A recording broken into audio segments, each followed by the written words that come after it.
예수님을 믿는 것, 교회를 다니는 것, 기독교인이 되는 것, 우리가 주일날 이렇게 모여서 예배하는 것, 이런 것들이 그분을 사랑하지 않는다. 이게 아무 의미가 없는 거죠. 이 모든 게. 그분을 사랑하지 않고 이렇게 하는 행위 자체가 약간 좀 우리가 가증스러운 거죠, 사실. 자기 자신의 어떤 유익을 위해서 하나님께 뭔가 우리가 얻을 게 있을까 하는 생각으로 하나님을 믿는 것입니다. 그 믿는 것이 아니죠, 그죠? 믿음이란 것은 누가 여러분에게 와서 나 너를 믿어 이렇게 얘기하면 여러분 그 사람에 대한 어떤 무한 신뢰가 막 가버리죠. 예수님과 우리와의 관계도 마찬가지입니다. 우리가 예수님을 믿는다고 하는 것은 그 믿음 안에 신뢰와 사랑이 바탕이 됐을 때 그 믿음은 아주 튼튼해지는 유대관계가 형성된다라고 우리는 봅니다.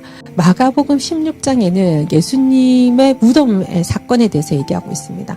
누가 예수님이 살아나신 걸 보고 와 그분이 부활하셨어. 그분이 부활하셨어.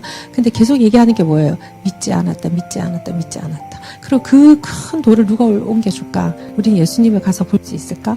여러분에게 맞닥뜨리는 어떤 문제들이 있으실 거예요. 예수님과 함께 해결하고 싶고 예수님을 만나고 싶은 마음이 있는데 그 큰 돌을 어떻게 옮길까? 내가 어떻게 예수님을 만날까? 그게 과연 누가 나를 도와줄까? 이런 문제들이 여러분의 마음에 있을 수 있다는 거죠. 그 큰 돌. 그거는 이미 부정적인 어떤 마음에 내가 믿음을 실은 거예요. 예수님의 부활의 사건을 기대한 게 아니라 그냥 누워있는 예수님에게 내가 뭔가 종교 행위를 하듯이 그분에게 대한 막연한 인간적인 어떤 애정이나 인간적인 이런 마음들이 깔려있는 것처럼 그분의 이적과 기적을 봤음에도 불구하고 이거는 하기 어려울 거야 라고 하는 우리의 불신앙이죠. 예수님이 반드시 나의 일에 개입하셔서 나의 일을 해결하실 거야 라는 신뢰를, 그 믿음을 여러분이 가지셔야 됩니다. 예수님이 우리의 삶에 오셔서 그분의 기적이 내 삶에 일어나는 것을 믿으십시오. 누군가가 나를 그 돌을 옮겨주면 좋겠다라고 생각하고 내가 그분에게 내가 뭘 해주겠다고 생각하면 이 기적은 절대 여러분의 삶에서 일어나지 않을 겁니다. 여러분 예수님은 정말 그 사랑이 너무 아름다우신 분이기 때문에 살아계신 부활하신 그 예수님을 여러분 믿으시기를 축복합니다. 그 예수님이 살아계셔서 지옥 같은 마음도 어느 순간 한순간에 행복한 마음으로 바꾸어 주시고 거부하는 것들 너무 많은데도 불구하고 받아들이는 마음들을 허락해 주시는, 내 가슴 안에서 주관해 주시는, 나는 네가 고통스러운 걸 원하지 않는다. 네가 행복한 걸 원하지. 그래서 네 고통을 줄여주려고 내가 십자가를 진 거다. 이걸 믿어라 제발. 무덤 안에 있는 내를 믿지 말고 제발 부활한 나를 좀 믿어줘 하시는 게, 그래야지 그게 여러분한테 힘이 되시거든요. 그게 여러분의 과거를 청산할 수 있습니다. 제발 좀 그렇게 해줘 하는 그 예수님의 음성을 여러분이 들으시기를 축복합니다. 여러분을 정죄하고 여러분을 판단하고 여러분을 지옥을 보내려고 이 땅에 오신 분이 아니에요. 그건 사단의 영역입니다. 하나님이 통치하는 법이, 첫 번째 법이 뭐냐? 무덤 안에 있는 나를 만나지 말고 무덤 밖에 살아서 움직이는 나를 만나라.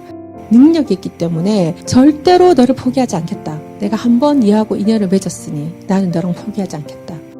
사랑은 자기보다 다른 사람에게 더 마음을 씁니다. 그래서 죽음으로 우리에게 그걸 보여주셨다고 생각합니다. 사랑은 자기가 갖지 못한 것을 바라지 않습니다. 사랑은 뽐내지 않으며 자만하지 않으며 다른 사람에게 자신을 강요하지 않으며 내가 먼저야 라고 말하지 않으며 화내지 않으며 다른 사람의 죄를 꼬치꼬치 따지지 않으며 다른 사람이 비굴하게 굴 때 즐거워하지 않으며 진리가 꼽히는 것을 보고 기뻐하며 무슨 일이든 참으며 하나님을 늘 신뢰하며 언제나 최선을 구하며 뒷걸음질하지 않으며 끝까지 견딥니다. 이게 하나님께서 이 땅을 통치하고 싶은 기본적인 사상이라는 거예요. 너희도 제발 이렇게 해. 그러면 너희 가정의 껍데기만 아니라 진짜 너희 가정의 핵심적인 가정 구성원이 되고 너희는 사랑하는 하나로 뭉치게 되면 거기는 결핍이 없을 거야 이 말이에요. 내가 기분 좋고 내가 기분 싫고 사랑됐다 사랑 안 됐다 이렇게 하지 말고 꾸준하게 그 사람을 위해서 뭔가를 하라는 거죠. 그리고 나를 강요하지 말라는 거예요. 나를. 그래서 너희들이 자꾸 계산적으로 하지 말고 계산 없는 인생을 살아라. 그러면 계산 있는 일들은 그 뒤에 내 그 삶의 시스템 속에서 오게 돼 있다는 거예요. 부활하신 하나님을 만난 사람들은 이거 할 수 있습니다. 근데 부활한 하나님을 못 만난 사람들은 이거 하기가 어렵습니다. 왜? 사랑은 우리 스스로 할 수 있는 게 아니거든. 그분이 그 마음을 주셔야지만 할 수 있는 거거든요. 그분에게 그 사랑을 받았을 때 나는 그 사랑을 조금이라도 흘릴 수 있는데 그게 만약에 안 되고 자기 의로 한다 하면 그건 한계가 있는 거예요. 그리고 이 땅에 하나님의 통치를 맛본 자들이 1명, 2명, 우리 가정 또 다른 사람 가정을 그 통치 안으로 데려갈 수 있다는 거예요. 저는 여러분과 제가 그 일들을 했으면 좋겠습니다. 마가복음으로 넘어가겠습니다. 예수님이 얘기합니다. 너희 이렇게 있지 말고 세상으로 나가. 너희끼리 뭉쳐있지 마. 이 얘기를 하는 거예요. 어디든지 가서 하나님의 복된 소식인 메시지를 모두에게 알려라. 근데 이건 뭐가 있으면 자기의 개인 간증이 있어야 됩니다. 내가 하나님과 만난 간증, 살아있는 부활한 예수님을 만난 간증이 반드시 있어야 됩니다. 그래야 그에게 얘기해 줄 수 있습니다. 사도 바울 굉장히 유명한 사람이잖아요. 처음에는 막 여러 가지 말로 철학적인 걸로 하셨지만 이게 효과가 없다는 걸 알았어요. 그 다음부터는 자기가 다백성에서 하나님을 만난 이야기를 어디서든지 가서 하는 거예요. 그래서 여러분이 늘 예수님과 연애하듯이 그런 이야기들을, 추억들을 가지고 계셔야 돼요. 그 노력해야 됩니다. 그거 얘기하라는 거죠. 부활하신 예수님을 만나고 그분과 동행하고 그분의 법인 사랑을 지켜가는 여러분들이 이런 이 도구들을 받으시기를 축복합니다. 그래서 반드시 이 메시지를 다른 사람들에게 전달하게 주시기를 부탁합니다. 여러분이 메시지를 전달하면 전달할수록 여러분의 이 능력이 강해질 거예요.